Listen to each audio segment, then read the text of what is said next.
Good morning, teacher. Good morning, everybody. This is for autonomous learning. My name is Brian Calderon. Um, Today I want to explain to you my lesson plan that is based on autonomous learning, and I'm going to show you my activities. Okay. My objective.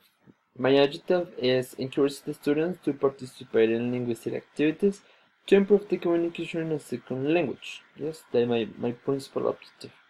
The population that I want to work is with students of same grade.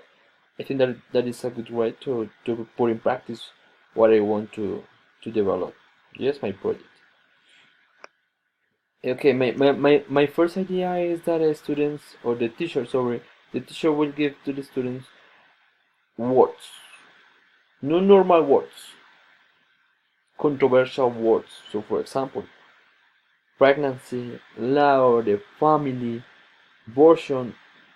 Those topics are for create new things.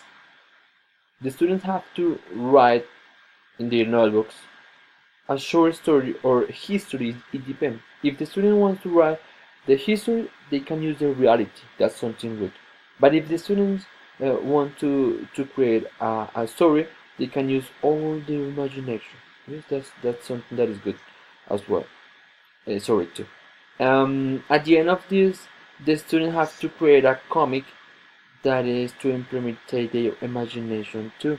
Yes, and where the students can show us what was the purpose of the writing. Yes, and they have to write the writing obviously using the same words. Yes, the second activity that I choose was that the students have to learn a tongue tie. Sorry, the students have to learn a tongue tie, one per week.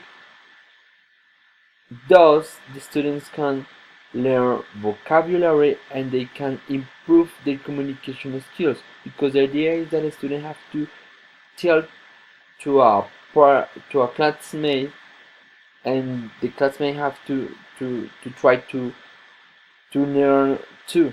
Yes, they have to learn both tongue twisters. Yes, and that will be all, teacher.